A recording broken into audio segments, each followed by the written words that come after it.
అరే మీరా? మా ఇంటి అడ్రస్ మీకెలా తెలిసింది? ఏ విషయం గురించైనా ఎవరి గురించైనా కూపీలాగి కనుక్కోవడం మా పోలీస్ శాఖ జన్మ హక్కు. నేరస్తుల విషయంలో ఇక్కడ నేరస్తులు ఎవరున్నారు?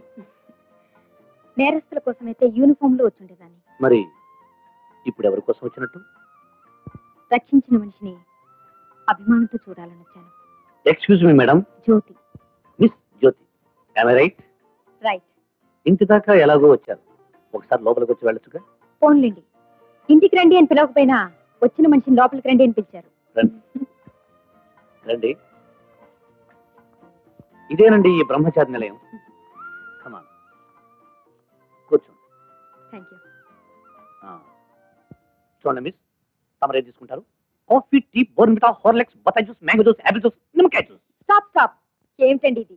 హోటల్లో సప్లయర్లా ఆపకుండా దండకం చదివినట్టు చెప్పేస్తున్నారు. కరెక్ట్. ఇంటికి ఓనర్, క్లీనర్, బట్లర్, సప్లయర్ అని నేనే. ఏం తీసుకుంటారు? ఏమీ వద్దండి. బరేవారండి. అలాంటి ఎలా అండి? ఎల్లప్పుడూ ఆనందంగా, ఉత్సాహంగా, కలకల్లాడుతూ ఉండాలంటే విజయ కాఫీని తాగండి. నా ఆరోగ్యానికి రహస్యం విజయ కాఫీ. మీ కుటుంబ సమేతంగా సేవించండి విజయ కాఫీ. ఏమిటండి, మీరు విజయస్ కాఫీ అడ్వర్టైజింగ్ కంపెనీలో పనిచేశారా? అది నా సొంత కంపెనీ అండి, అందుకే పబ్లిసిటీ ఇస్తున్నాను. విజయ కాఫీ మీ మెదడుకు పదునిస్తుంది, మీ మనసుకు ఉల్లాసాన్ని ఇస్తుంది. తీసుకోండి. Thank you. ఎలా ఉంది? Very tasty. అవును, మీ ఇంట్లో ఎవరు ఉన్నచాడ కనిపించడం లేదు? ఎందుకు లేరండి, నేనున్నాను. నా ఎదురుగా మీరున్నారు. ఓ అయ్యో, అది కాదండి, మీ అమ్మగారు, నాన్నగారు, తమ్ముడు, చెల్లెలు.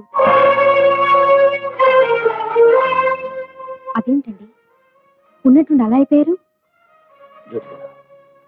నాకు చెల్లెలు ఉండేది, కానీ బ్రతుకుందో చనిపోయిందో తెలియదు. ఈమె నా చెల్లెలు సీత.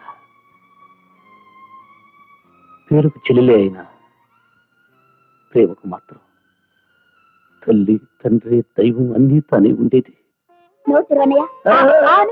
చాలమ్మా. నా బంగారు తల్లికి నా చేతి తినిపిస్తాను. నీ తర్వాత తింటాను కానీ ముందు నువ్వు తినన్నయ్యా. అదేంటన్నయ్యా అలా చూస్తున్నావు? సీత, తల్లి బిడ్డను చూసుకున్నట్టుగా అనుక్షణం నన్ను చూసుకుని చెల్లెమ్మని నాకు ఇచ్చినందుకు ఆ భగవంతుడికి ఎన్ని పూజలు చేసినా రుణం తీరదమ్మా. ఆ మాటకొస్తే అమ్మా నాన్న లేని లోటుని నాకు తెలియకుండా చూసుకుని నీలాంటి అన్నయ్య ఇచ్చినందుకు ఆ దేవుడికి నేనే ఎక్కువ రుణపడున్నాను. అది సరేనమ్మా, నేను నీ అన్నయ్యని, నిన్ను అలారం ముద్దుగా చూసుకోవాల్సిన వాడిని. అలాంటిది నీ చేతిలాగా టిఫిన్లు, భోజనాలు. నేను నీకేమవుతానో చెప్పు. చెల్లెమ్మవి. అంతేనా? అంతే కదమ్మా, నా తల్లివి కూడా నువ్వు. కరెక్ట్. కొడుకన్నవాడు అమ్మ మాటకి ఎదురు చెప్పకూడదు. అమ్మ ఏం చేసినా ఊరుకోవాలి, అవునా?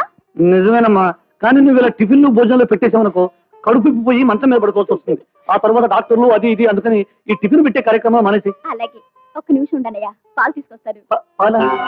నా ఆకలి గురించే కాక నా ఆరోగ్యం గురించి కూడా అతను ఎంతో ఆరాటపడేది.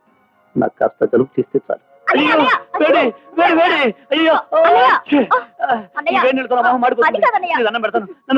అలా మారం చేస్తే ఎలాగన్నయ్యా? జలుబు చేస్తే జ్వరం వస్తుంది. నీకు జ్వరం వచ్చిందంటే నాకు ఏడుపు వస్తుంది. అందుకని బుద్ధిగా నీ చెప్పినట్టు చేయన్నయ్యా. అయ్యో, నువ్వు ఏడవద్దమ్మా. నువ్వు ఏడిస్తే నేను తట్టుకోలేను, నా మనసు బాధపడుతుంది. చూడమ్మా, నీకోసం ఈ ఒక్క పనే కాదు, వేడి నీళ్ళలో మునగమన్నా మునుగుతాను, సరేనా? మా మంచి అన్నయ్య.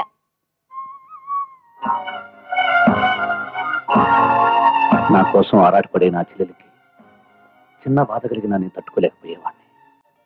అన్నయ్య, ఏమ్మా? రోజుకో యాపిల్ తింటే డాక్టర్ అవసరమే ఉండదట. అలాంటప్పుడు గవర్నమెంట్ హాస్పిటల్స్ బదులు గవర్నమెంట్ వాళ్ళే యాపిల్ కొట్లు పెట్టి అందరికీ ఉచితంగా ఇస్తే సరిపోతుంది కదమ్మా.